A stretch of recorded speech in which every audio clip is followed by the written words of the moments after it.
And now for tonight's program. Tonight we're pleased to present the Boston and Maine's public relations photography presented by Rick Kfoury.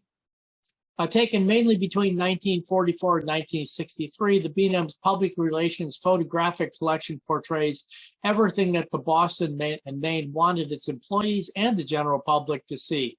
Special trains and events, new equipment and customers, infrastructure projects, elected presidents, employees, it's all covered, many taken by the B&M's official public relations photographer himself, George H. Hill. Some photos were staged, some were natural. All of them detail of Boston and Maine in the mid-20th century, a key moment in its history when optimism, pride, change, and storm clouds all brewed for the route of the Minutemen. Rick Kfoury is a railroad author and historian. He currently serves as the vice president and the newsletter editor for the Boston and Maine Railroad Historical Society. He's written 4 books on New England Railroad history and has strong interest regarding the Boston and Maine and shortline operations in New Hampshire. He also worked seasonally as a brakeman and conductor for the Winnipesaukee Scenic Railroad. I'll also note that along with James P. Nixis, Rick has produced an ongoing series of videos called Minuteman Tales, in which they visit New England's famed railroad locations, reliving the days gone by of the Boston and Maine Railroad. These videos are very well produced, entertaining, and informative, generally around 15 to 20 minutes long. They can be accessed through the B&M Society's website, www.bmrrhs.org, and I highly recommend that you have a look. And now, Rick, the throttle is all yours. Thank you very much, Dave. And I also want to thank Steve Butterworth as well, who helped set up this this presentation, which gave a little bit earlier this year in Lowell for the Society. I hope you enjoy it. So I'll go ahead and share my screen here.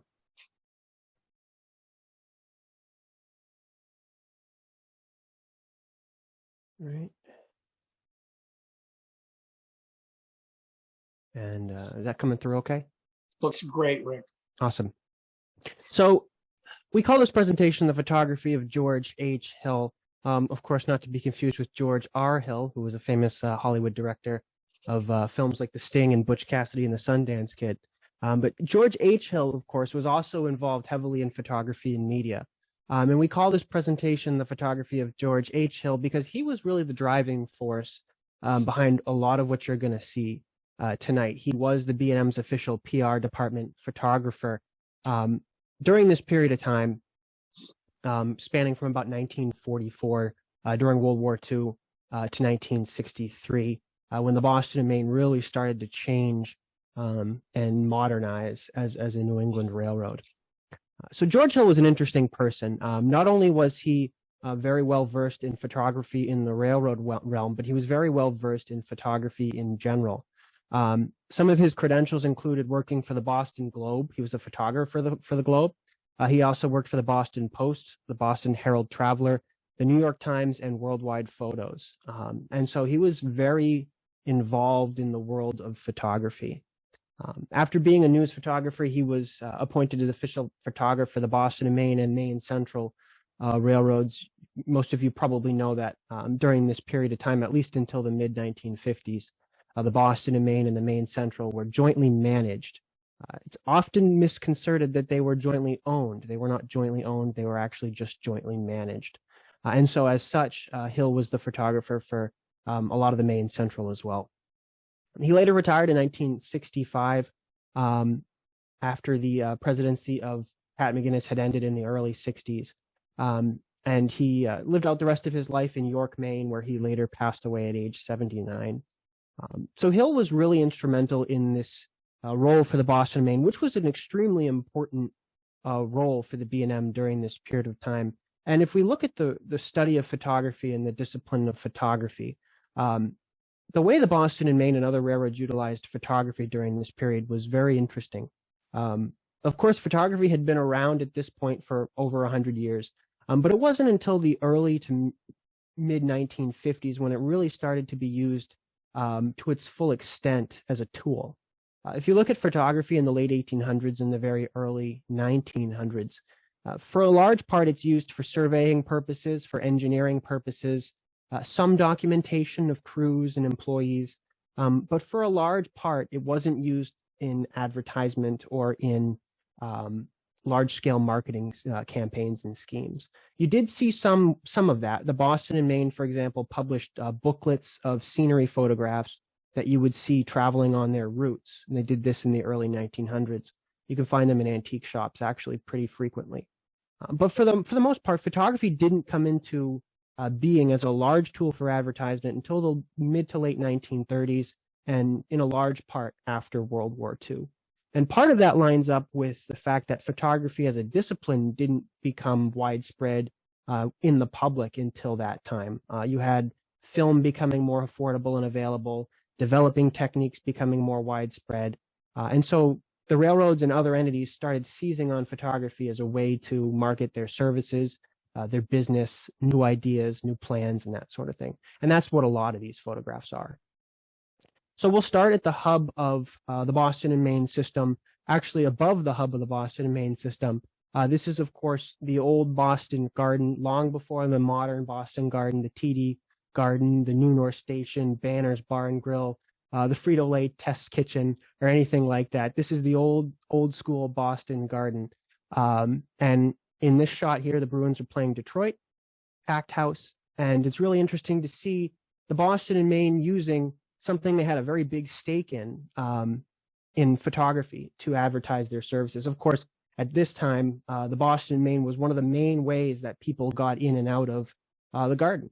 Their trains into these events were extremely well popularized and extremely well patronized. And so, of course, Hill was there to take shots for the Employee magazine, for newspapers, and for any other avenues that the B&M would have used to advertise their stake in the garden in North Station.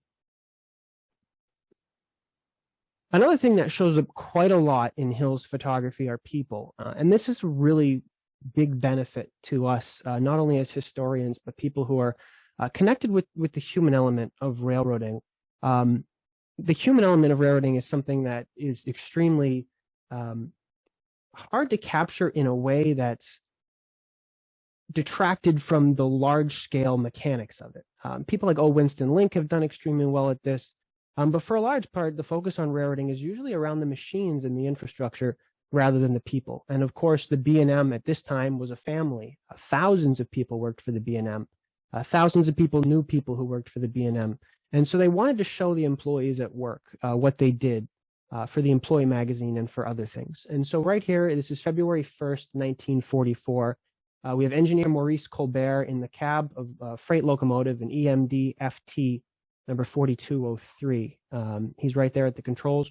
And as interesting was pointed out to me recently about this photograph, you don't think about this often, but photographs like this are extremely important for modelers, because if you have a figure in the cab of your engine, now you know exactly how high up he has to be, where he has to be in relation to anything else in the cab, where the control stand would be, where the whistle cords would be.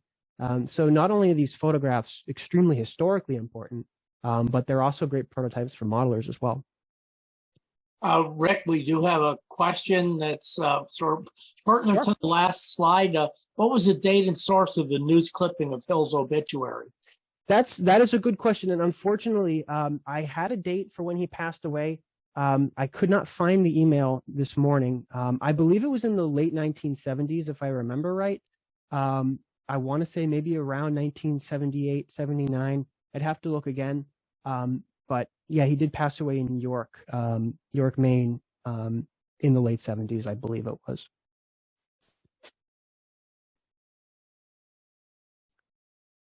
So I had mentioned that Hill was also responsible for covering the Maine Central as well, which was sort of tied at the hip with the B&M, at least in southern Maine. And this is February 1st, 1944. So the same day the previous photo was taken in the cab of that FT unit. This is engine number 467. It's a 462 Pacific type steam locomotive at Portland Union Station on the Kennebec Limited.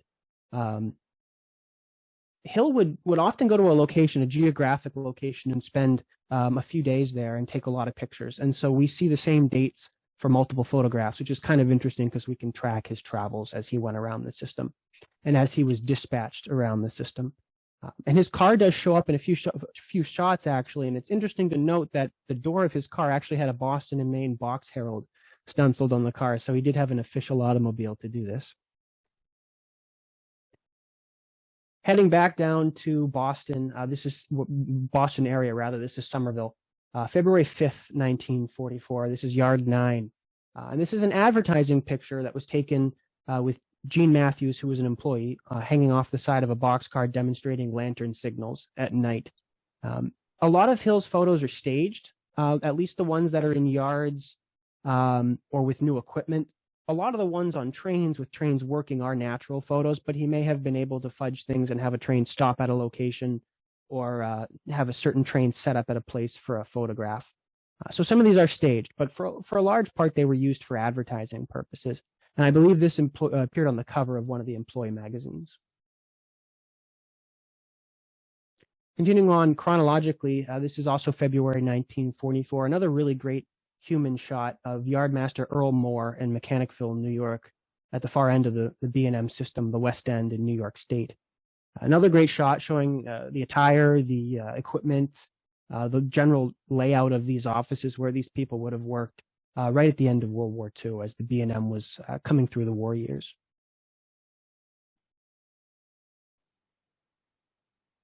Now, obviously, the B&M was in business, and so a lot of these photos are to promote business or to show off different industries that the B&M was serving in New England. And one of those industries that was very important was the feed industry, the agricultural feed industry. And so this is Greenfield, New Hampshire on the Hillsborough branch. In April 1944, this is the E.C. and W.L. Hopkins feed mill in Greenfield. Quite a few photos taken there in April of 1944. And if you can believe it, there was a time when covered hoppers were not common on railroads, and so a lot of feed and grain was shipped in boxcars, loose in boxcars like this. And what they would do is they would open the doors at the plant, and they would use these large spade-like devices to push the corn and the feed out of the boxcar. Covered hoppers started to come around in a large part in the late 40s, early 50s, but there again, just to show you the way that the B&M was serving these communities and some of the equipment that was being used to serve those communities.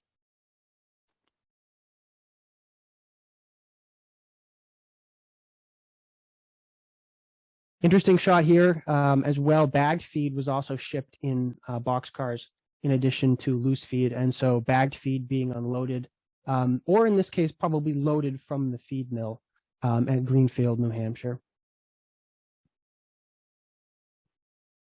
And another shot here within the feed mill showing the piles and piles and piles of bags inside that mill. This mill burned actually in 1976 in a spectacular fire, which took several days to extinguish, and Zephyr Lake nearby in Greenfield was used to pump water to the site. And the water level actually went down several inches in the lake because of the fire. And so you can see a building like this, which would have used this sort of industry for many years, just went up like a match. It just burned right to the ground.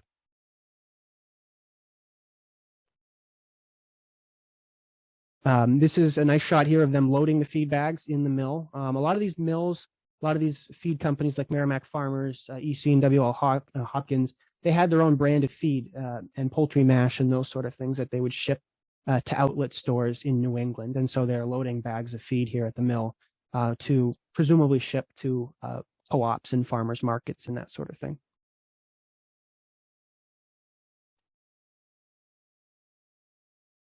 Sewing the bags shut, another step in the process. You can see it's a Granite State Poultry Mash here is the brand of a product that they were shipping out of Greenfield. And the nice thing about the Hill negatives that these black and white negatives are extremely detailed. You can zoom in on these and see all kinds of things in the background. They're really wonderful.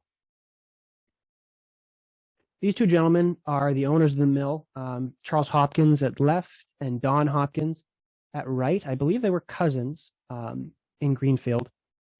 Just a really neat shot of these two guys who were involved with this industry. A lot of these industries are gone now, these small industries like this in New England that were served and really made up a large backbone of the B&M's industry in New England on these small branch lines.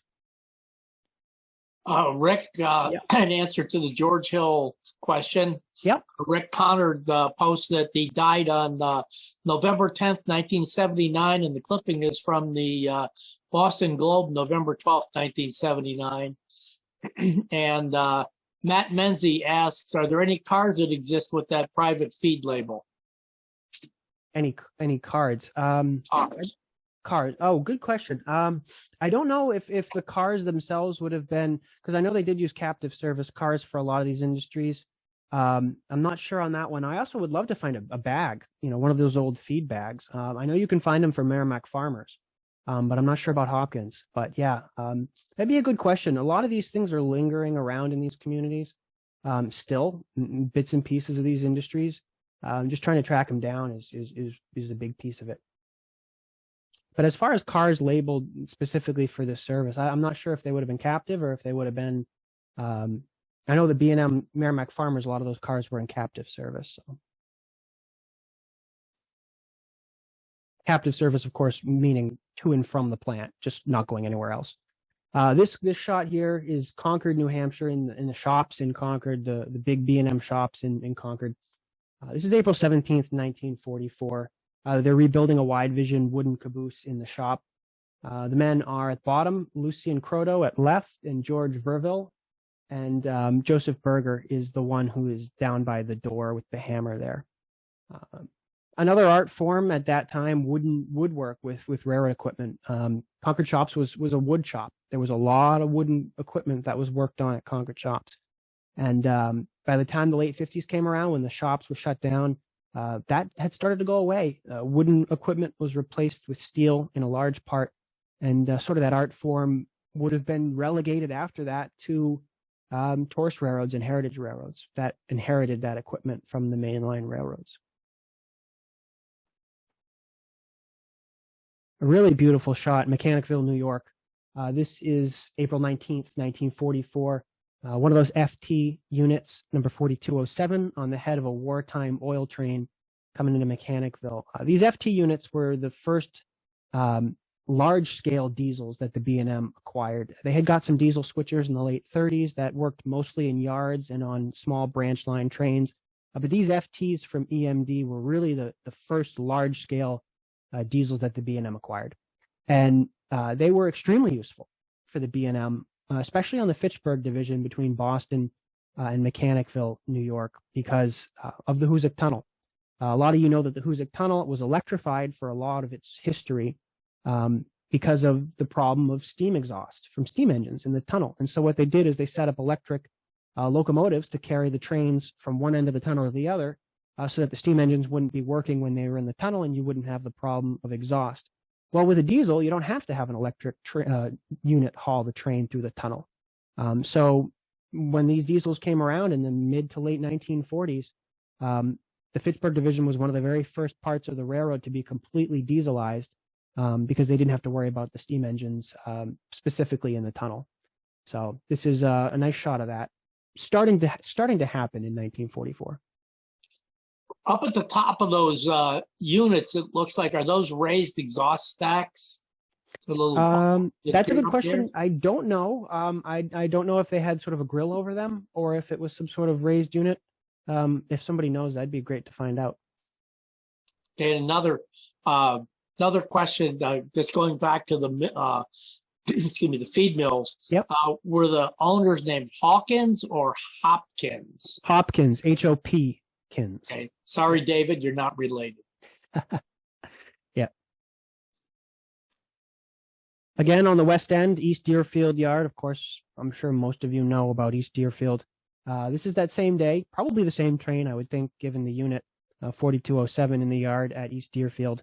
And you can see a steam switcher in the background, one of the G10 class 060 switchers. The nice thing about Hill shots is that most of them are in black and white, and so you get that sort of dynamic lighting effect on a lot of these photos, especially with smoke and steam. Continuing on, Hill rode in the cab of one of the FT units. This is just west of Hoosick Tunnel in Massachusetts. We have an EMD FT heading one direction, and coming in the other direction is one of the R1 type steam locomotives, the Mountains, the 482s, the big freight locomotives. And so you can kind of see what will be replaced very soon on the Fitchburg division. A couple of people have posted that those boxes I was asking about are housings for the dynamic brake grids. Yep. Okay. Makes sense.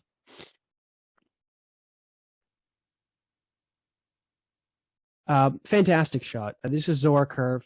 This would be just east of the Hoosick Tunnel. So this is an eastbound freight on the Fitchburg division.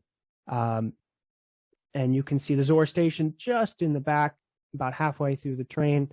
This was a wartime oil train on the Fitchburg division. World War II era shots were very hard to come by because, of course, there was a lot of paranoia about spying. And so unless you were officially involved with the B&M or you were a photographer that was connected with the B&M or knew people at the B&M, photography was very much discouraged during World War II. And so Hill's photography is some of the best in detail shots that we have of the B&M's actions during the Second World War. And these oil time trains were hugely important for the Boston and Maine, specifically heading east-west across Massachusetts. And so this is just a wonderful shot of new diesel power, the cutting-edge technology on the railroad at that time, really contributing to the World War II effort. So very interesting stuff for sure.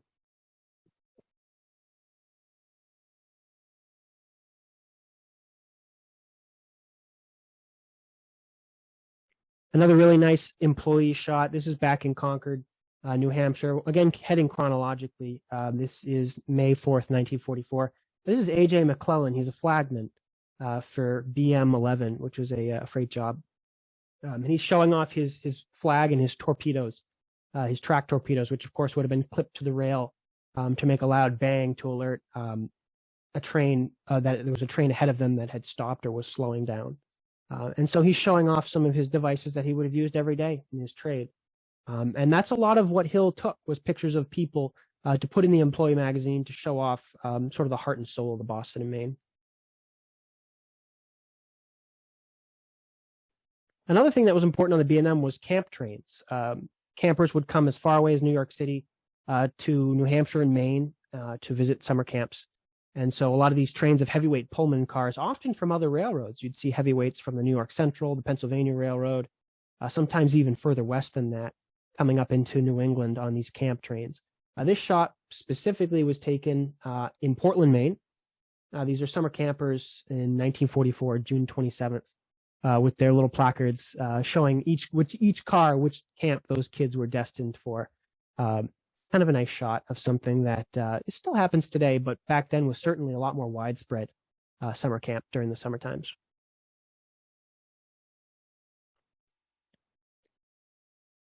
Beautiful shot, of course, Wedgemere, Massachusetts, October 24th, 1944. This is the Alouette, one of the Boston and Maine's important passenger trains, which was jointly operated with the Canadian Pacific, which went from Boston up through New Hampshire, through Concord, New Hampshire, and then would have continued up into the Lakes region of New Hampshire through Laconia and Meredith, Weirs, up to Plymouth, New Hampshire, and then from Plymouth would have swung over to Wells River, Vermont, and then continued on up the Canadian Pacific into Montreal. And so just one of the really important parts of the B&M system, an international passenger train, believe it or not, Boston to Montreal at that point in time, passing a section crew in Wedgemere, Massachusetts. I believe the rear car on that train was a buffet observation car most times on the Alouette. Canadian Pacific. Self-explanatory. The Streamliner Unit 6000, commonly called the Flying Yankee, although technically the correct name is the 6000 because that was the name of the unit. Flying Yankee was actually a train that the unit was used on. Here it's operating as the Cheshire between White River Junction and Boston by way of Keene and Bellows Falls. And so this shot was taken in Boston, November 20th, 1944, of that unit, which of course may have a chance at being cosmetically and maybe operationally restored someday in the future. It's sitting up in Lincoln, New Hampshire at the Hobo Railroad.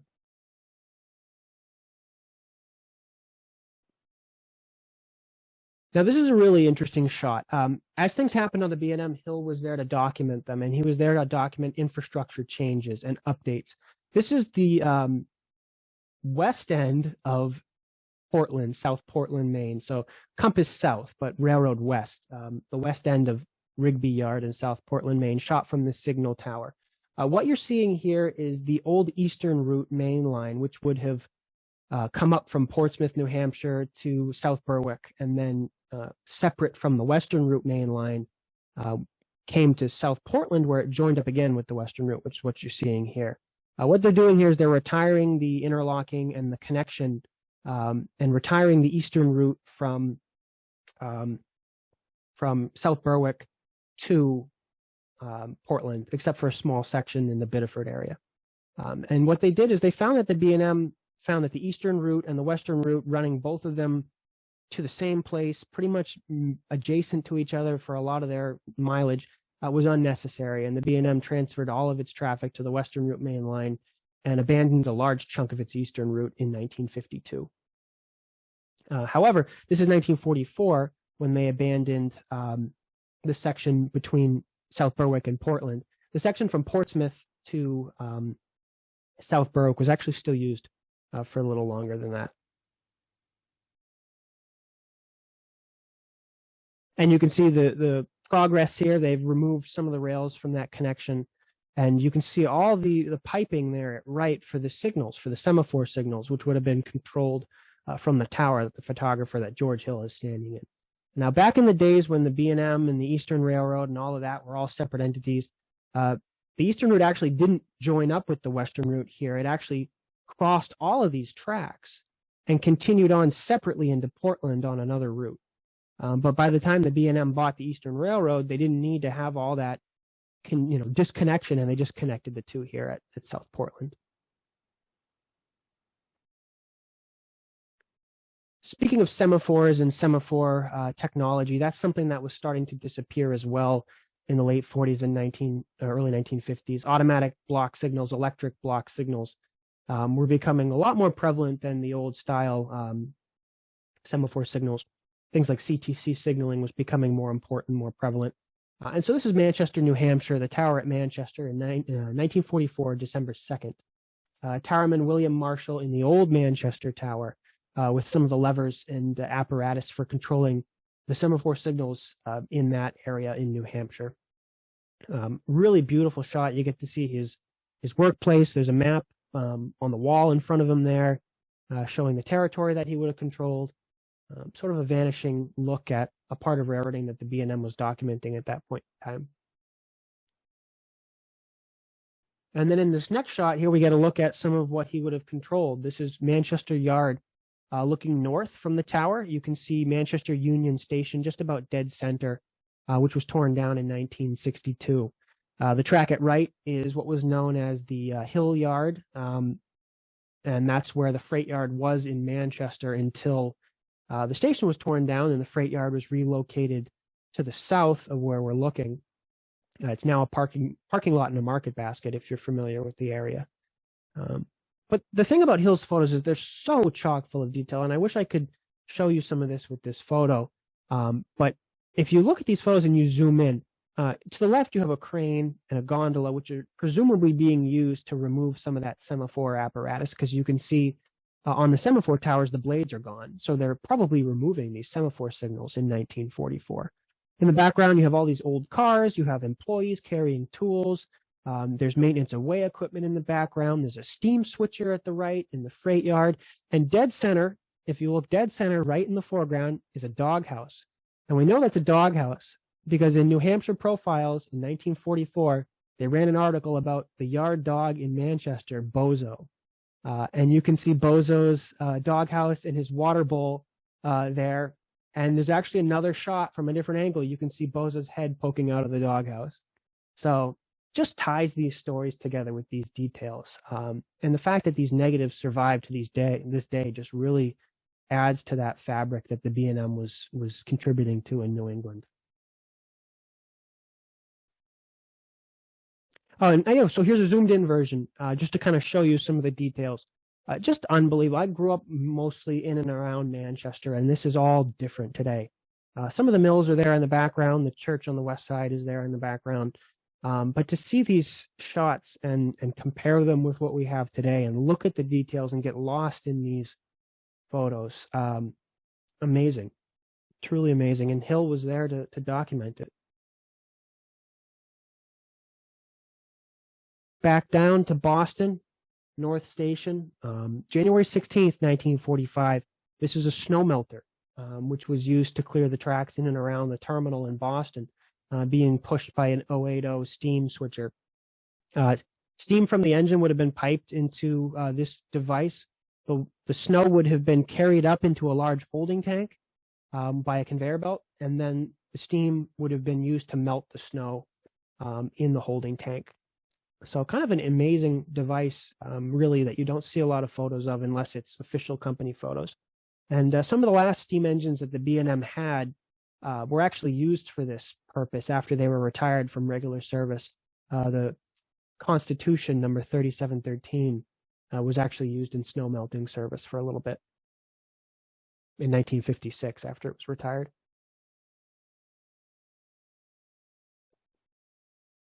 Continuing on, this is 1945 now, February. This is Charlie Kame, superintendent of the Portland Division in his office at Dover, New Hampshire. If you've ever read High Green and the Bark Peelers, which is kind of the Bible for the Boston and Maine, it was written in 1950 by a Midwestern professor who actually got permission to tour the Boston and Maine and write a book about the Boston and Maine. Charlie Kame is mentioned pretty prominently in that book. He was highly regarded by those that knew him. He drove a hard bargain, but he was well-respected superintendent of the Portland Division of the B&M, which stretched from Portland, Maine, west to other parts of the system. Also in the Dover offices, it looks like Hill spent some time there. This is Earl Crocker, also another employee of the Portland Division. Just showing some of the people that were working in these offices, doing tasks like superintendency or record keeping and that sort of thing that wouldn't have been seen by the general public that often unless they were appearing in magazines or the employee magazine. Rick, I just want to interject at this point that there's quite a lively discussion going on in the chat. Sure. So if folks don't have the chat window opened up and you're capable of doing it, you might want to follow along with that. Too many comments to start repeating them all here. So anyway, yep. It's there. Back down to the terminal, Boston. This is East Somerville, March 23rd, 1945. Sort of a nice shot of the engine facility there in East Somerville. B&M locomotives lined up about 10 years before steam would have its last throws on the Boston and Maine. So very much still an important part of the B&M's economy, steam power. It's P2 Pacific at the foreground. Some of you may have been following along the YouTube series we've been doing, Minuteman Steam, covering the different steam locomotives on the Boston and Maine. The P1s and P2s will probably be next for that series.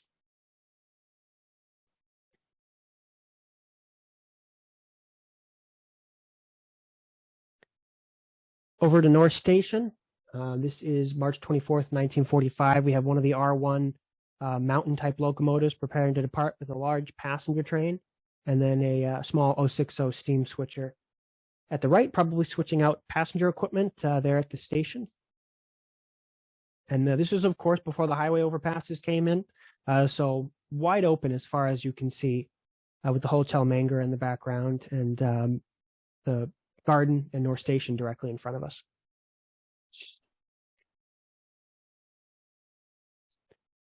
Interesting shot, washing the steam locomotive there at East Somerville at the shops, one of the 4109.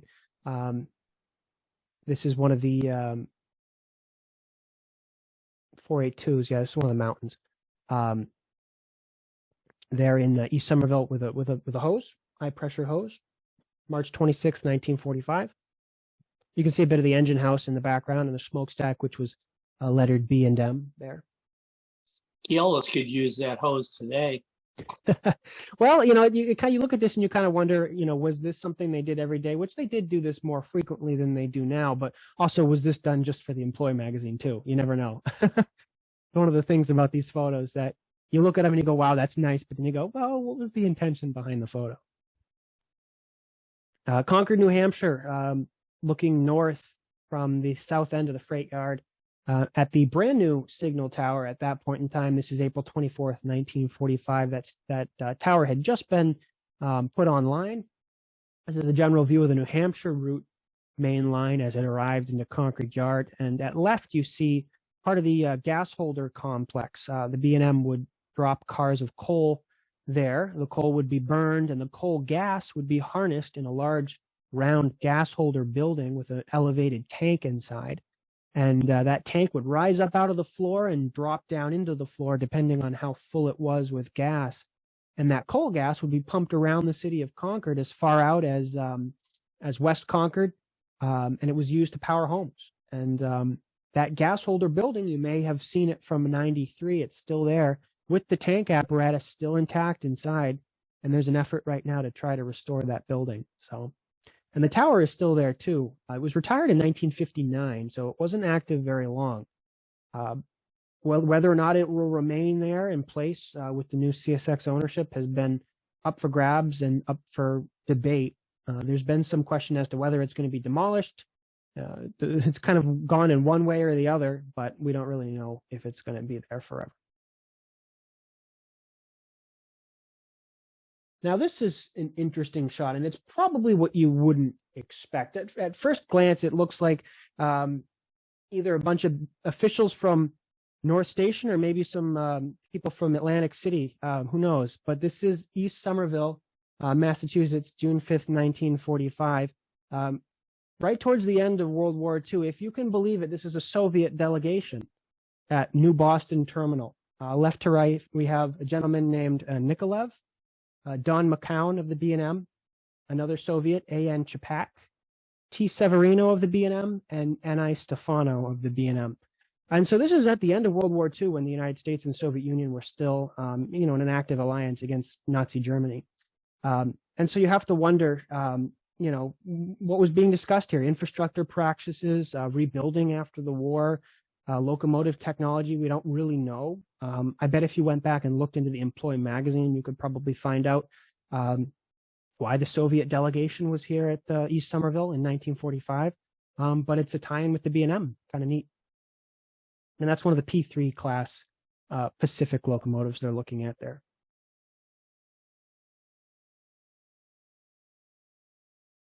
Now, towards the end of World War II, dieselization really took off for the Boston and Maine. This is East Hampton, Massachusetts, June 12th, 1945. This is an interesting negative. It was labeled as diesel freight arrives at East Hampton to reopen service on that route. I don't know if service was curtailed on the East Hampton branch for a short period of time, but apparently this is the first train after they reopened the route with a 44-ton General Electric diesel locomotive.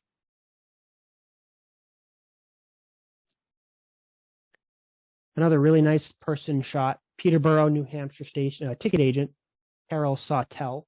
This is June 13th, 1945. Looks like he might be in Thornton Wilder's Our Town or something.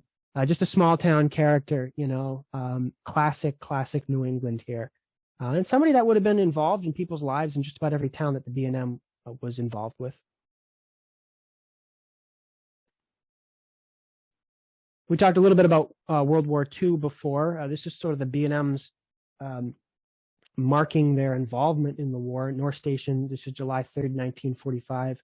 Marie Johnson of the Freight Traffic Department is putting the number 144 under the honorable discharge emblem of B&M employees that had served in the armed forces during the war and had been discharged at that point in time as the war was coming to an end. And this shot was noted as being used for official newspaper purposes rather than just the Employee magazine.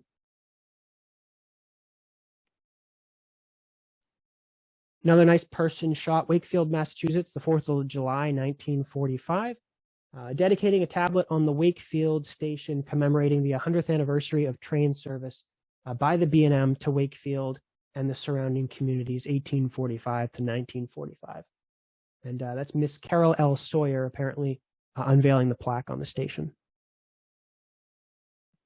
Now the station is still there. I'd be interested to find out if the plaque is or not. Or maybe the station isn't there. I don't know. Wakefield? I don't know. This wouldn't be Wakefield Junction, I don't think. Somebody will probably know. It certainly looks like the Wakefield station, and of course, it's houses a couple of restaurants now. That's right, wasn't it? It was an omelet restaurant for a little while, wasn't it? Something like that. No, that's the East Wakefield station, I think, is the omelet place. Yep. Okay. Salem, New Hampshire, Rockingham Park. As the war came to an end, people needed to escape. They needed to get out and get away from what had been a 4-year-long part of their lives. And so horse racing came back again in a large way. November 14th, 1945, this is Rockingham Park in Salem, New Hampshire. There was a spur track which came off of the Manchester and Lawrence branch and curved around the north end of the racetrack and came to a stop just before the grandstand. And 2 of the Rockingham Racer trains here unloading passengers at Rockingham Park. These trains were extremely busy. They ran multiple trains a day. While the races were going on, they took the engines and they ran all the engines back down to Lawrence to service them. They parked the coaches all the way up to Derry, New Hampshire.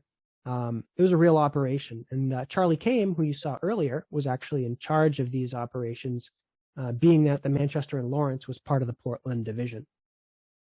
And it was said that the trains were lively coming into Salem, and later on in the day, going back to Boston, they were a little bit more solemn because people had lost their shirts at the racetrack. Post-World War II now, November 14th, 1945. Plymouth, New Hampshire. This is an engineering department shot of Plymouth Station where we have our meetings in Plymouth. We actually have one in May at this same building. This was taken for the engineering department, so probably to document the structure. Hills photography wasn't just for advertising purposes. A lot of it was documenting as well. This is a neat shot, and if you've seen Minuteman Tales, you've seen this man in action. This is Concord, New Hampshire, August 16th, 1946. That's Ernst Whitney, who cut all the stencils at the Concord shops for the Boston and Maine. So the famous Minuteman logo that you would see on freight cars, on locomotives, he was the one that cut the stencils for that.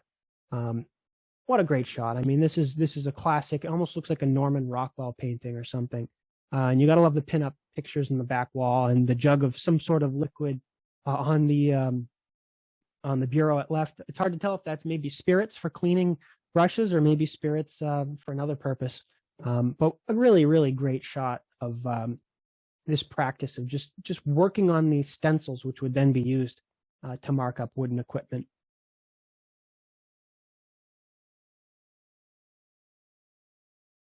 Down to East Somerville, you're starting to see the steam locomotives become less and less numerous. Of course, at this point in time, they weren't retiring a whole lot of them, but they would soon.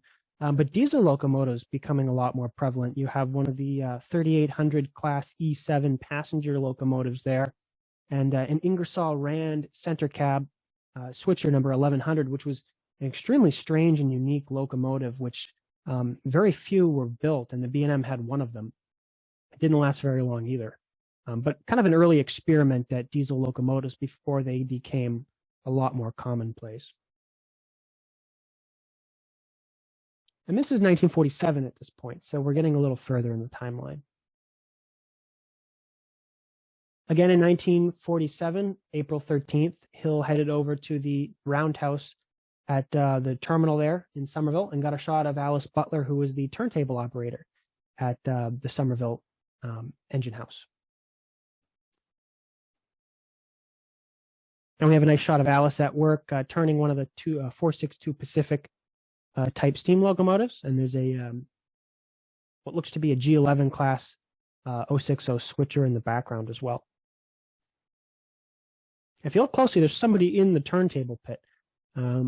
Hopefully this is a staged shot and not an action shot.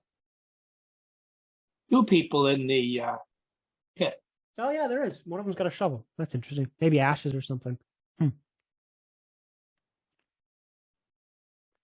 progress shot of what was known as New Boston Terminal, building the new terminal in Somerville, East Somerville. Not very many pictures of construction of the New Boston Terminal. And so Hill's shots during that period are some of the only real photographic records we have of that. And there's a lot. There are quite a few shots of that terminal being constructed in 1947.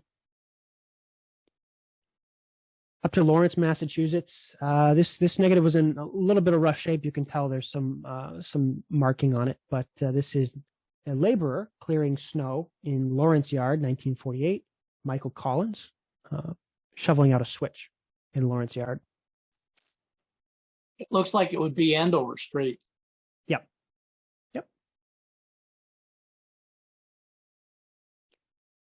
Really, really nice shot along the Merrimack River, North Chelmsford, Massachusetts. This is the tower at the junction between the New Hampshire Route Main Line and the Stony Brook branch. This tower came down pretty soon after this shot was taken. And so this shot here in 1948 in January is kind of an interesting shot in that regard, showing some of the apparatus for signaling that the B&M was using when semaphore signaling was still common.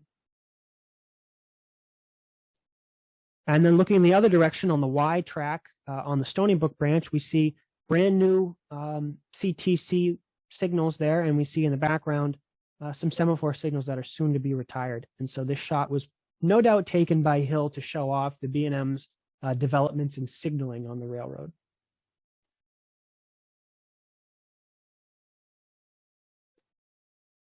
Back to North Station, the hub of the B&M. This is a special citation being awarded to the B&M by the U.S. Savings Bond Division of the U.S. Treasury. Not a lot of information as to what's going on here. It's very late 40s, early 50s. But we have an E7 passenger locomotive being posed alongside a flatbed truck with a wagon on it. And it's interesting because it looks like there's some passengers that are departing North Station that are kind of taking a curious eye to what's going on here as these festivities are kind of undergoing. And a nice shot too of the of track 22 and then the other track there on the far side. This would be the far western track at North Station.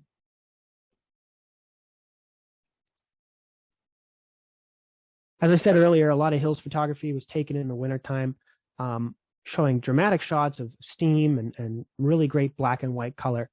This is a really, really beautiful shot of the Alouette, which is departing North Station in Boston behind B&M number 3700, leaving in the middle of a snowstorm, heading up to Montreal, up through center New Hampshire, the Lakes region, the White Mountains, on its way to Montreal.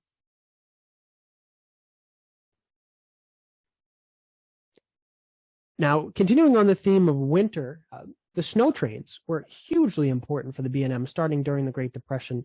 The first snow train, of course, being operated at the Warner, New Hampshire on the Claremont branch. The snow trains ran all over the system to the western part of Massachusetts. Some ran on the Hillsborough branch to Wilton or Greenfield, New Hampshire. They ran up the New Hampshire Route Main Line and the White Mountain Division to Plymouth. And probably most famously, they ran over the Conway branch to North Conway. And so this is a snow train which is preparing to depart Boston in 1948, February 8th. At the left, we have Martha McKinley of Winthrop, Massachusetts. And on the right, we have Irene Dalton of Mattapan on the train. And the snow trains were utilized by people that were into skiing, ice skating, that just wanted to go on a trip. It was a good way for the B&M to use passenger equipment, commuter equipment on the weekends when it wouldn't usually be used otherwise. And so it was a great way for the B&M to make some money during the wintertime. This trend debatably started on the B&M, very, very easily to debate that it started on the B&M, and then later spread all over the country. All types of railroads eventually had snow trains. But they were really important, and a lot of young people would ride them. Great social event for young people, and they would even have special radio broadcasts to talk about the weather before the weekend. And when television came around, they would have advertisements for the snow train. So really, really important part, and Hill was always there to get a picture. Now this next shot is really fascinating. This is Mary and Thomas of Melrose, Massachusetts, which was taken on the 9th snow train of 1948, February 29th, 1948. Marion there in her 20s, posing with her skis right in front of one of the placards and the signs in North Station for the snow train. The nice thing about the snow train shots is each one has the name and address of the people that are in the photograph, presumably to send copies of the pictures to the people in the picture, but also to label captions in newspaper articles in the Employee magazine. And so I was curious to find out, where some of these people might still be today if they're still around. And so I looked up Marion online, and she unfortunately passed away in 2020. But I was able to find an obituary for her, which specifically listed in the obituary that she fondly remembered the snow trains on the Boston and Maine when she was in her youth. And so it's incredible to have a picture of that, of her doing this thing with her friends, an important part of her life in the 1940s. And then at the end of her life, the obituary listing those snow trains as having been a large part of her life. And of course, the smile is exactly the same. It's incredible. And so for historians, it really doesn't get better than this multi-decade spanning story of these people that were all connected in different ways with the Boston and Maine Railroad. And that's a fantastic part of these negatives, thanks to George Hill. Over in Cambridge, Massachusetts, this is 1948. We have some car repairmen working on a truck from underneath a piece of passenger equipment. Just another really nice human element shot of some of these guys that work day in and day out on these hard jobs and maybe not have gotten the amount of recognition that they deserved, but having their photo taken was a nice effort.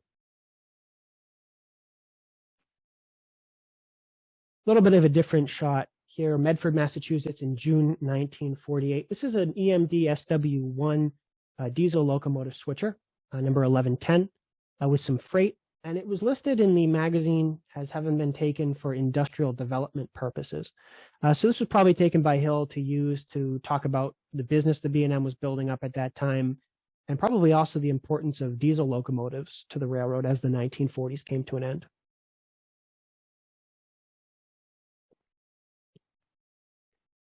Now we head way out west. This is Chicago in July of 1948. In 1948, the city of Chicago held a railroad fair, which was devoted to the railroads of the United States, their history, their progress, the future. And so this is an interesting mural of the eastern railroads of the country on display. And you see a B&M diesel represented at right, with both a B&M and a Maine Central logo on the front. No doubt relating to that joint management of the two railroads in the late 40s, early 50s.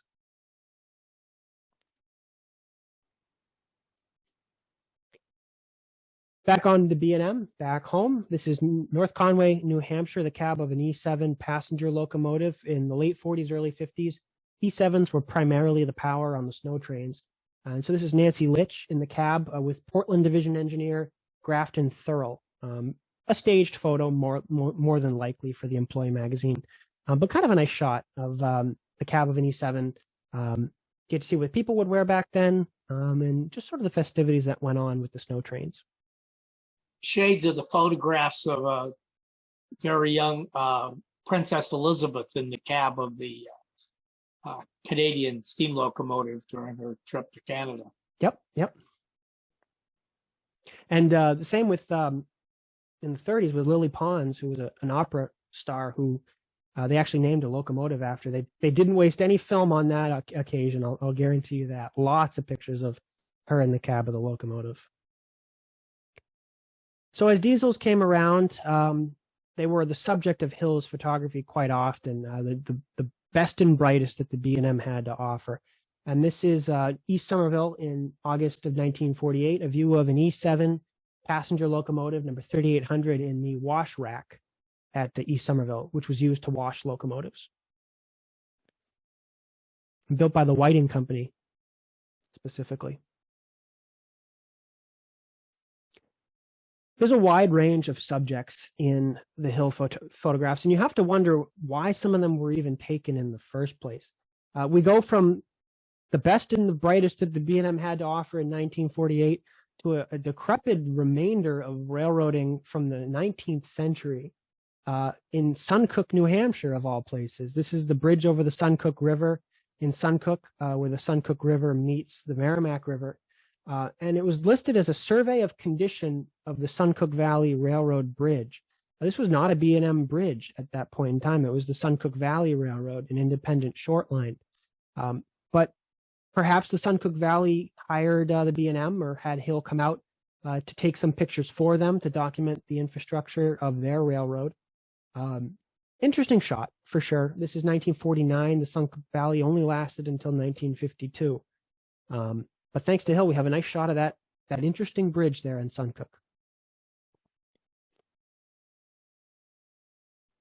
Of course, anybody from New Hampshire will recognize this building. This is the old Concord Union Station, which was located down at the bottom of the hill from downtown Concord along the railroad there. June 10th, 1952, the Concord Station, regarded as many as one of the most beautiful buildings ever in the state of New Hampshire. Unfortunately, was torn down in 1960 by the Boston and Maine, and heralded as a modernization effort, not only for the B&M, but the city of Concord. They tore this building down and they put up a brand new state-of-the-art shopping plaza right there in Concord, which in the 1950s and 60s was the way the future was heading. And it was heralded as a success, saving money, demolishing these old buildings. But a lot of people would argue with that, I think, today. And it's a real shame. It would have been nice to see what some of these windows led to. I always wonder, what these little compartments in these little rooms had in them. We'll never really know unless you were old enough to remember. We have a question in the chat, Rick. Yep. The question was the B&M thinking about buying the Suncook Valley Railroad at that time? Do you have any idea? Highly doubtful, because the B&M had sold that trackage to the Suncook Valley in the 1920s, and the traffic was negligible. There was freight, for sure, and some passenger, and it was mostly mail traffic, and that was starting to go away as well. So I would doubt it was for purchasing purposes. My guess would be is that the Suncook Valley, being a thrifty New England railroad, had said to the B&M, hey, can you come take some engineering shots of our railroad for documentation purposes. I'm not 100% sure if that might have been done, because I know that bridge was condemned at one point. So maybe there was some concern about crossing it. So maybe it was for that reason as well, but not entirely sure. This is somebody that a lot of you may know, and you probably know somebody in his family more than likely. This is freight claims agent Leroy Hutchinson in North Station in the offices at Causeway Street in the 1950s. Obviously, the father of David Hutchinson, who was a B&M and employee for B&M and the MBTA as well for many years. Leroy was a founding member of the B&M Historical Society. I think the charter was actually signed on his kitchen table. But this is the early 1950s when he was an employee of the B&M, and celebratory occasion, I believe, for the birth of his son, David. I'm not entirely sure when this was taken. It was in the 50s, but they're celebrating some sort of occasion for Leroy. So nice shot. Nashua, New Hampshire, October 13th, 1952. This is Dwight Eisenhower's campaign train. And if you look real closely, that is Ike himself standing on the rear platform of the New York Central Observation car in downtown Nashua in 1952. And in the background, we see a B&M diesel switcher right along the main line there in Nashua. This was covered extensively by Hill. There's a lot of pictures of this campaign train in Nashua and also in North Station as well. Yeah, and there's a zoomed in shot. You can see Ike on the rear of the platform there in 52, just before the election. Head up to Laconia, New Hampshire, snowbound on February 6th, 1953, looking north. A lot of shots taken in Laconia in February of 1953 for the Employee magazine. This is the old B&M station, which today is owned, the center section is owned by the Plymouth and Lincoln Railroad, who operates the Winnipesaukee and Hobo railroads. And this station is currently the home of Rail Bike Adventures, which is an operation managed by our own James Nixis of the Society. You can pedal a rail bike along the old B&M White Mountain Division main line from Laconia down to Winnisquam and back along the old B&M. Another shot on Laconia, the relay case at Elm Street. This is New Hampshire Division Signal Supervisor, A.A. Wood, and this is February 1953 again. Neat shot of the relay batteries and the apparatus for the signaling of the crossings in Laconia. And up the line in Lakeport, a neighborhood of Laconia, we have a section crew coming south on a speeder, the old Lakeport station, and the freight house and siding on the other side of the main line from that. Same day, Hill must have gone up for the day and took a bunch of pictures in the area.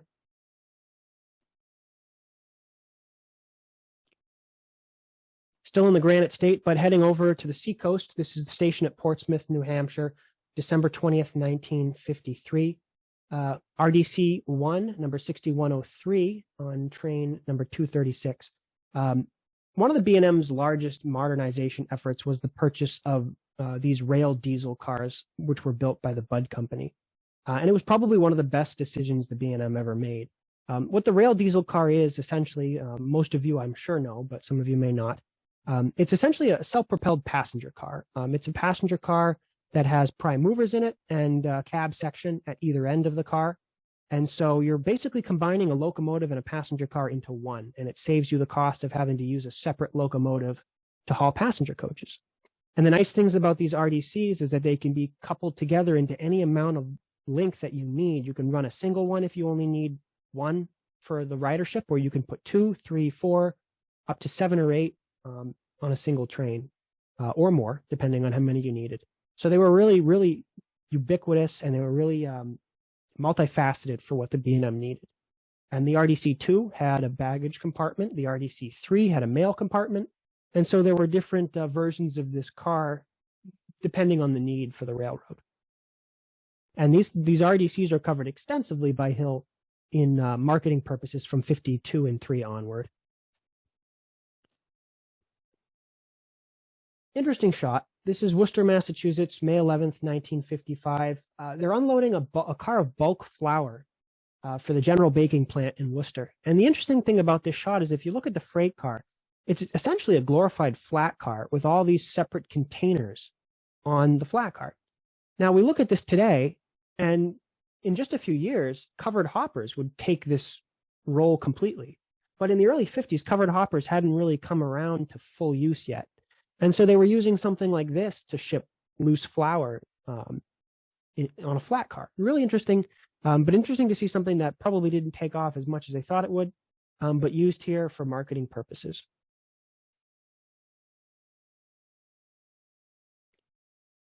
Now, as the B&M was modernizing in its equipment, its locomotives, its facilities, it was also doing away with some of the more antiquated portions of railroading. And so this is the last steam run from Haverhill to Boston on May 5th, 1955, just preparing to depart Haverhill Station in Haverhill, Massachusetts. And the town of Haverhill, including the mayor, city of Haverhill rather, including the mayor with the top hat and coattails, has turned out for the occasion. Really interesting shot of something that was disappearing on the B&M by 1955.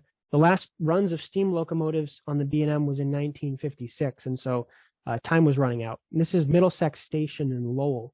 This is the last steam run from Lowell to Boston around that same time period,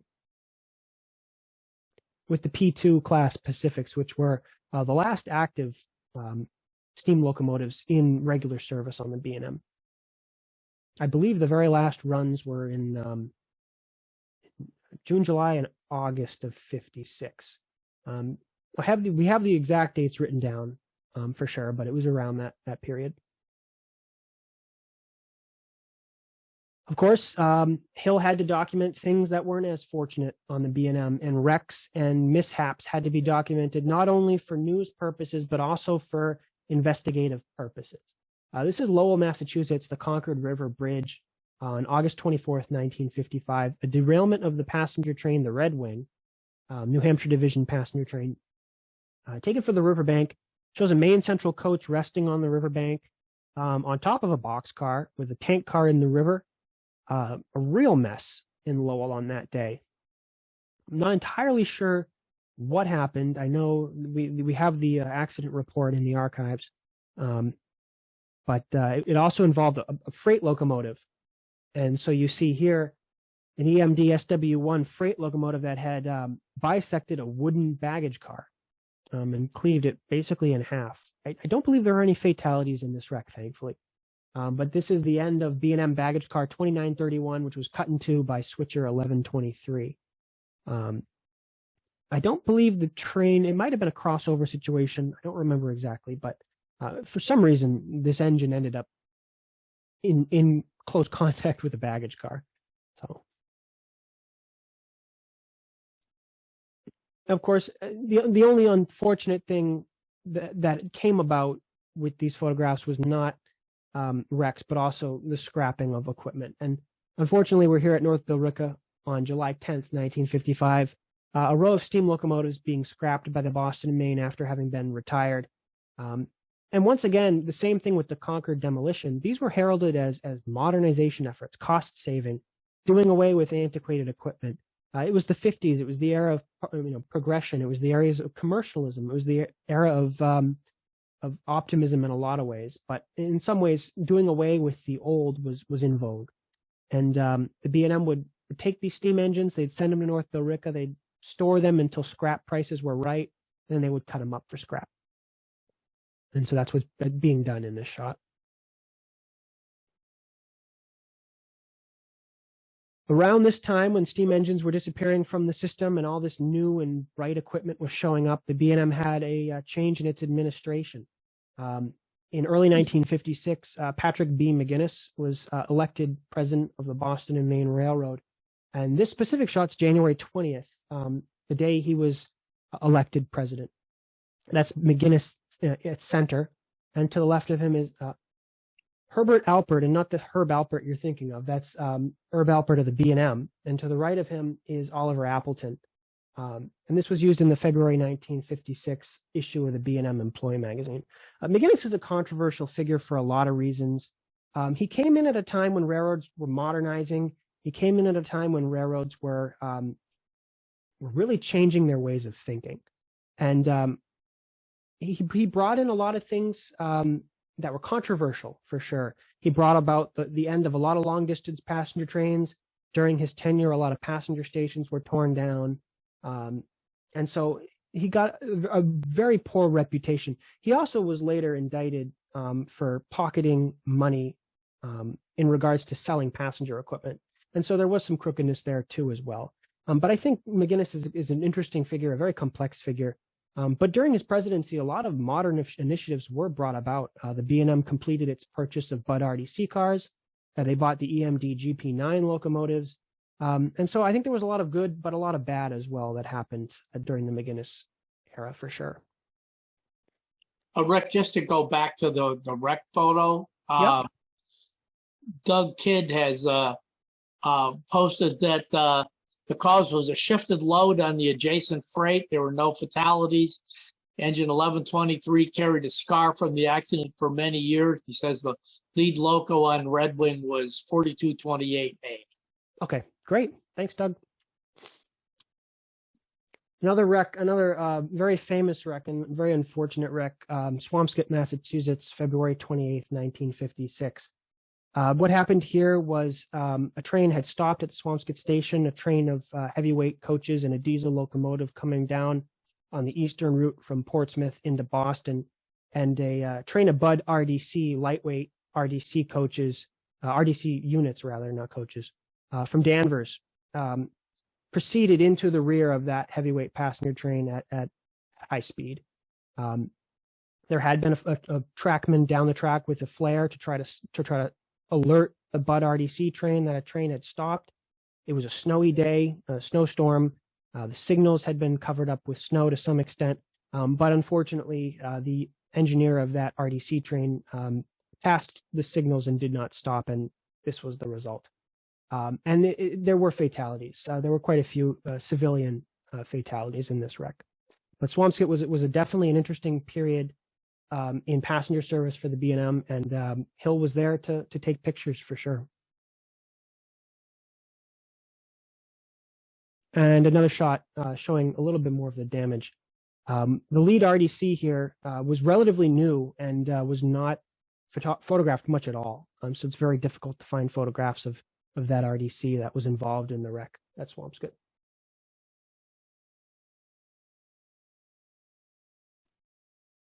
On a brighter note, heading back over to East Somerville, Massachusetts, June 28th, 1956, the brand new 77,000 series 50-foot boxcars purchased by the Boston and Maine, showing that brand new corporate image of blue with black doors and the new McGuinness logo, which was contracted out by it was Herbert Matter designed that logo for the B&M.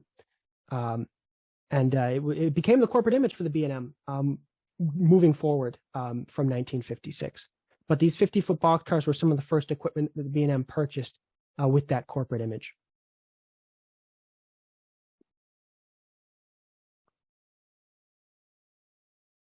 East Somerville, Massachusetts, another purchase of an RDC-1. This is 6152 in the East Somerville Engine House, August 21st, 1956.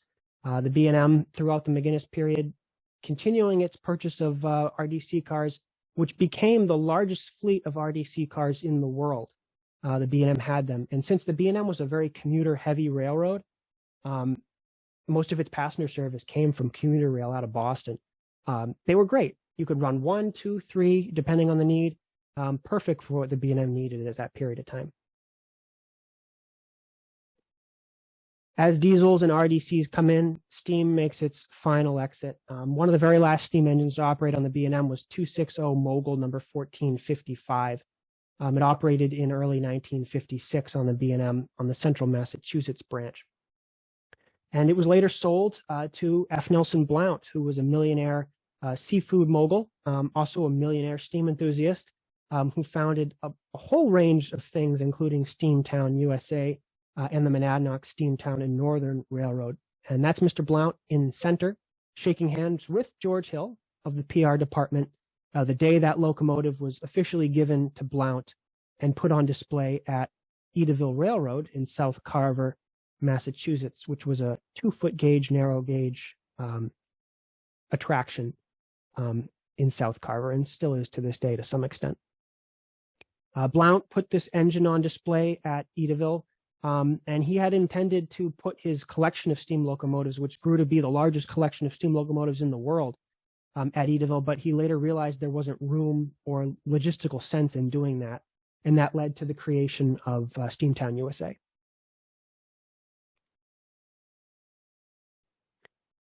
I mentioned the GP9s earlier, which came in during McGuinness's presidency. This is number 1700 class leader for the B&M's GP9s. And this is taken at North Billerica, Massachusetts, in February 1957. These were dubbed the Bluebirds by rail fans and enthusiasts because they were painted in a blue, black, and white paint scheme, very classic for the Boston and Maine. And these were important freight haulers for the B&M, at first mostly between Mechanicville and Portland, but they later fanned out onto basically every line that the B&M had.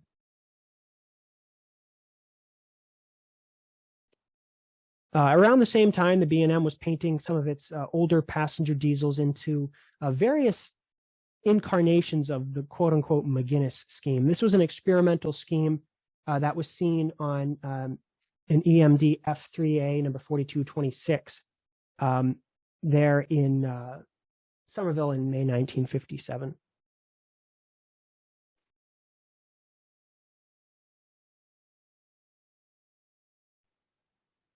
September 1956, the B&M sends its very last steam engines on property out for scrapping. This is an F2 locomotive, number 4261, with the very last of the steam locomotives, which will be heading off system for scrapping. These headed west on the B&M, and then they were scrapped, I believe, in Pennsylvania or somewhere out that way. And they were mostly Pacific-type steam locomotives.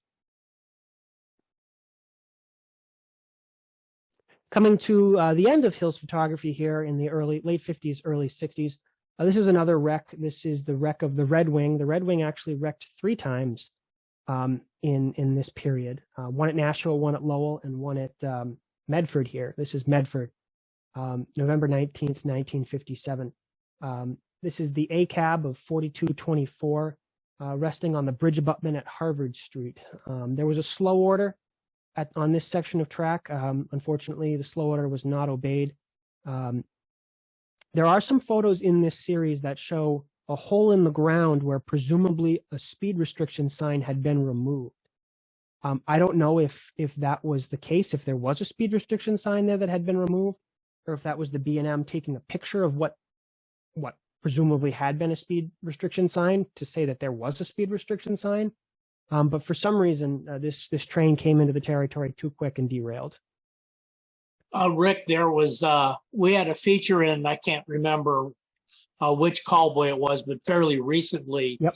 That included the official report on that wreck, mm-hmm. and a number of photographs that were taken by a fellow named Jack Tone, who happened to be a student at Tufts at the time and just happened to be going by with his camera and happened upon the wreck. Mm-hmm. But there was a real mystery about the placement of that speed limit sign. It had been placed and then had disappeared, and then apparently was put back. Off the top of my head, I don't remember what issue it was, but mm-hmm. I can look it up. Yeah, for sure. Thank you. And yeah, it was a mess of a wreck. It actually took a corner of that building you see in the background completely down. And there's another shot which shows a Central Vermont milk car, which was on this train.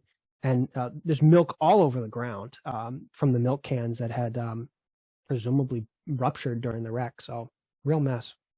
That building back there is still there, though. And you can see the wreck crane there to the right, the wrecker out of Somerville, presumably, which came in to help alleviate the damage. Over to Ayer, Massachusetts. An interesting shot here showing a brand new B&M boxcar with the new corporate image and an old wooden caboose with the old corporate image. This is a freight heading up the Greenville branch in Ayer, Massachusetts. I don't know if this was staged specifically to show those two cars next to each other, or if this was actually a revenue car that was going up the Greenville branch in 1958. But an interesting shot nonetheless, for sure. Here we have President McGinnis in Salem, Massachusetts, cutting the ribbon at the brand new Salem Tunnel, the first train through the new Salem Tunnel, August 1st, 1958. He is standing with William Donaldson at left, president of the Salem Chamber of Commerce. That's McGinnis next to him with the scissors. And then Lieutenant Governor Robert Murphy and Mayor Francis Collins of Salem, all standing there in front of the 6214 in RDC2. Some of you may have heard about a fire which happened recently in Somerville, rather. 2 old B&M RDC cars which were stored under 93. That was the 6213 and this car, the 6214, which were somewhat damaged in an arson fire. I believe this car was less damaged than the other one, but they had been abandoned and owned by the MBTA, but used by vandals and all kinds of people for decades. Heading to the end of the presentation here, we saw a lot of shots earlier at Concord shops in the 1940s when they were still a busy part of the B&M system. As 1958, 59, and 60 roll around, we see a lot of changes on the B&M through Hill's photography from those days of steam locomotives and World War II. This is September 16th, 1958, the cavernous interior of one of the buildings at Concord shops in Concord, New Hampshire, right before the shops were officially closed in 1959. A lot of the buildings were used for decades after for various businesses and purposes. There are a few still standing, although a bulk of them were recently torn down after years of neglect. And I live in Concord. I drove by the other day, and they're actually already building condos right where the old shop used to be. They have one building already built. And I don't know how much mitigation they did of the soil there, but I'm not terribly sure I would want to live there. I know it's probably city water, but yeah, interesting that they've already moved in putting residential spaces on that old industrial land. Another shot of the cavernous interior of Concord shops. Tools, people, way of life that would disappear relatively soon. But Hill was there to get pictures, and thanks to him, we have some documentation of that. And finally, a splash of color. A lot of Hill stuff is black and white. There are a few color shots, not a whole lot. But this is in the Boston area. This is one of the brand new international steel rebuild cabooses. These had been Laconia, New Hampshire wooden cabooses, and they were rebuilt. A number of them were rebuilt as steel cabooses in the late 1950s. And so this is June 30th, 1959. New caboose number C100 in that McGuinness era, blue, black, and white, stark 1950s paint scheme, adding a little splash of color.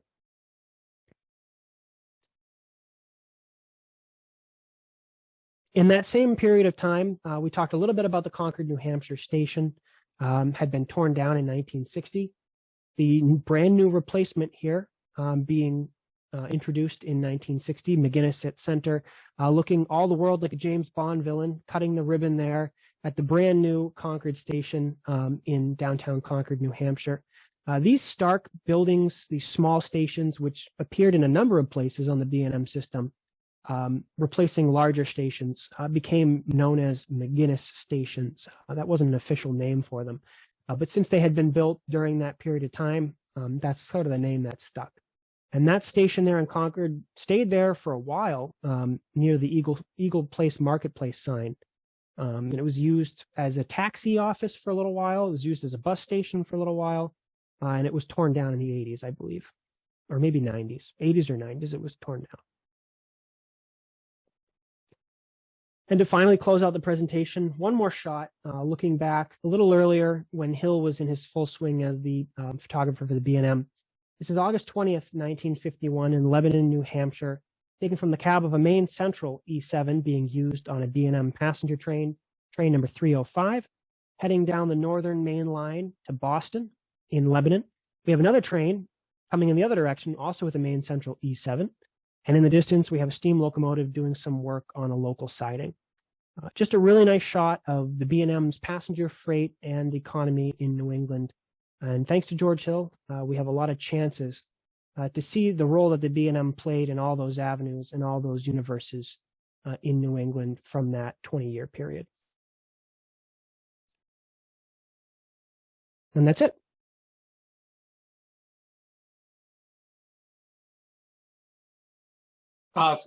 Thank you so much, Rick. That was just a wonderful presentation. Do have a couple of questions here. Sure.